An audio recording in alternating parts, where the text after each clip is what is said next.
Salam sejahtera buat kita semuanya. Hari ini kita masuk pada pembacaan dan perenungan firman Tuhan yang terambil dalam kitab Yohanes pasalnya yang keempat, pasal 5 dan pasal 6. Setiap pasal dari kitab Yohanes, pasal 4, 5, 6 punya kebenaran penting dan punya pesan yang penting, pesan yang luar biasa buat saya dan saudara. Mari kita lihat di dalam Yohanes pasal 4. Ayatnya yang ke-9 dan ayat yang ke-10 di sana dikatakan, maka kata perempuan Samaria itu kepadanya, masakan engkau orang Yahudi minta minum kepadaku seorang Samaria? Sebab seorang Yahudi tidak bergaul dengan orang Samaria. Ayat yang ke-10 jawab Yesus kepadanya, jikalau engkau tahu tentang karunia Allah dan siapakah dia yang berkata kepadamu, berilah aku minum, niscaya engkau telah meminta kepadanya dan ia telah memberikan kepadamu air hidup. Pesan yang kita dapati dari pembacaan ini adalah kehadiran Tuhan Yesus adalah mempersatukan dan menyelamatkan umat manusia. Tuhan Yesus tidak memandang apakah dia orang Yahudi, orang Samaria, orang Kristen, non-Kristen. Kehadiran Tuhan Yesus adalah mempersatukan dan menyelamatkan umat manusia. Adalah ketika orang tersebut mengaku percaya Tuhan Yesus sebagai Tuhan dan Juru Selamat. Mengaku dengan mulutnya dan berkata bahwa Tuhan Yesus adalah Tuhan dan Juru Selamat. Haleluya. Pesan yang kedua dari kitab Yohanes pasal yang kelima, ayatnya yang kelima dan ayat yang keenam, di sana dikatakan bahwa di situ ada seorang yang sudah 38 tahun lamanya sakit.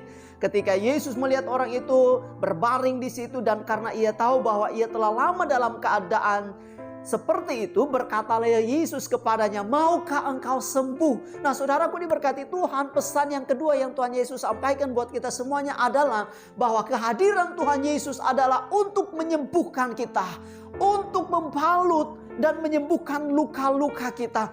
Artinya apa Bapak Ibu?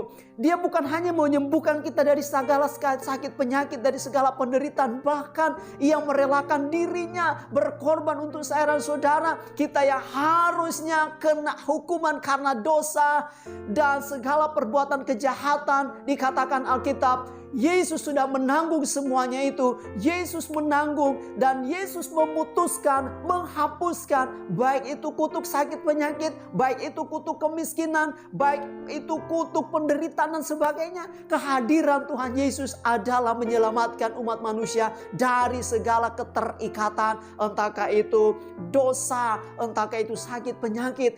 Ketika Tuhan Yesus bertanya kepada seorang yang sudah 38 tahun lamanya sakit, maukah engkau sembuh? Nah pertanyaan ini buat saya dan saudara, maukah engkau sembuh? Saya teringat dengan ketika Yesus bertanya juga kepada Bartimeus. Yesus berkata, apa yang kau kehendaki supaya aku perbuat bagimu?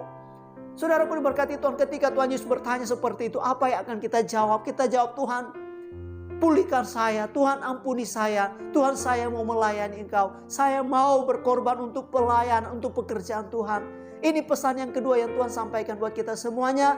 Dan yang terakhir kita lihat pesan yang ketiga yang terambil dalam kitab Yohanes pasalnya yang ke-6, ayatnya yang ke-9 dan ayat yang ke-10. Di sini ada seorang anak yang mempunyai 5 roti jelai dan 2 ikan. Tetapi apakah artinya itu untuk sebanyak orang ini?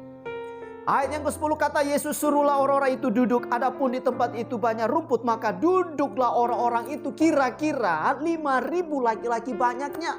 5.000 laki-laki banyaknya, tidak terhitung anak-anak dan perempuan. Nah saya mau mengajarkan kepada kita lewat kebenaran firman Tuhan, kehadiran Tuhan Yesus adalah memenuhi setiap jawaban doa kita, memenuhi setiap keperluan kita, makan, minum, pakai, semuanya Tuhan tahu. Saudaraku diberkati Tuhan, oleh karena itu kita tidak usah takut, kita tidak usah khawatir di masa-masa pandemi ini. Ketika kita yang percaya dan mengaku Tuhan Yesus adalah Tuhan dan Juru Selamat, ia menyelamatkan, ia memenuhi semua kebutuhan kita. Saudaraku berkati oleh Tuhan, kalau pencuri datang hanya untuk mencuri, membunuh dan membinasakan, yaitu si iblis, tetapi Tuhan Yesus datang adalah untuk memberi kehidupan, untuk memberi kelimpahan dan memberi keselamatan dalam kehidupan setiap orang yang percaya. Haleluya. Demikian renungan firman Tuhan buat kita semuanya. Tetap semangat, tetap bersyukur, tetap berdoa. Shalom.